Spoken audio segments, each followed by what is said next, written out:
Hello, my dear friends.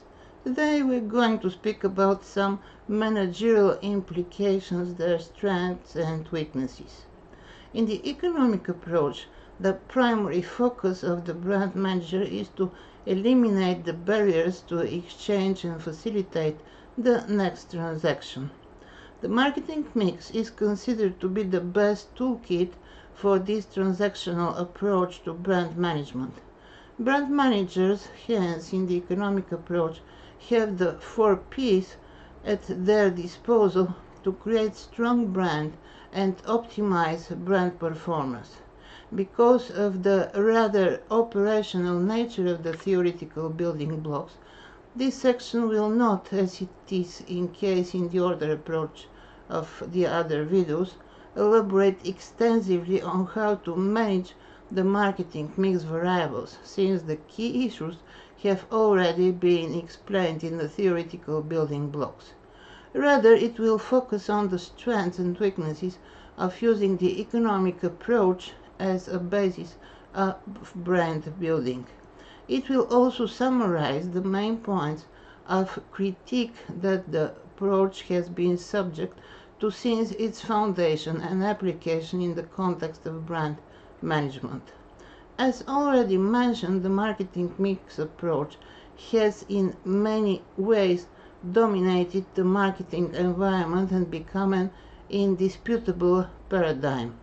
The economic approach and the transactional approach to brand management represent a push approach to the marketing of brands, where some of the newer approaches represent a more pull-oriented approach to brand strategy. The economic approach has been subject to some critics since its foundation, but it is important to keep in mind that the economic approach is the foundation of how brand management has evolved until today. Understanding the premises of the approach will enable the reader or the listener to critically evaluate how the approach is still relevant for some key problems in brand management while insufficient for others.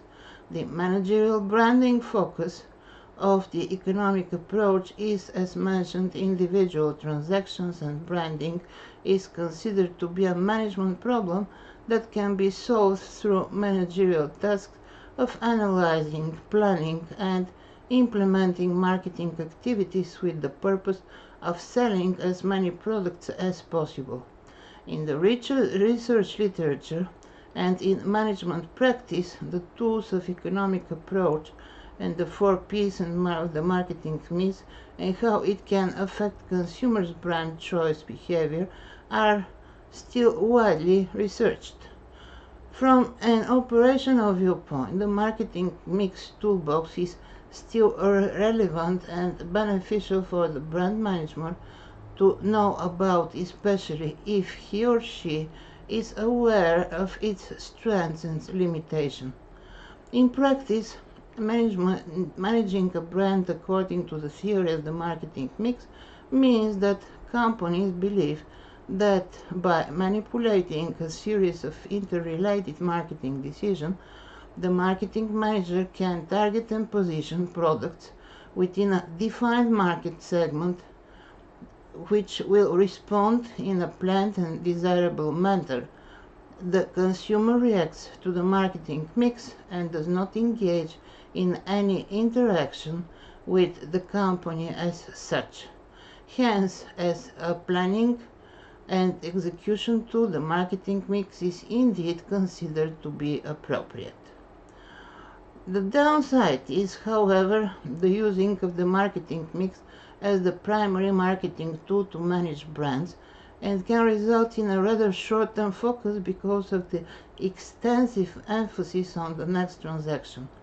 The marketer is concerned with the hooking new clients and sales figures, and the exchange between the brand and the consumer is reduced to the isolated transaction.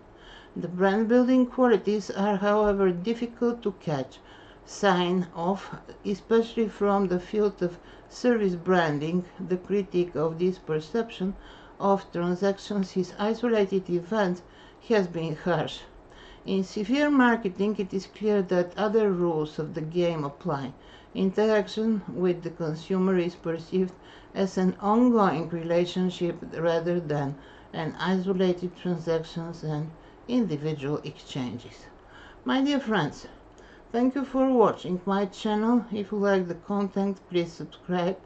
Have a very nice day.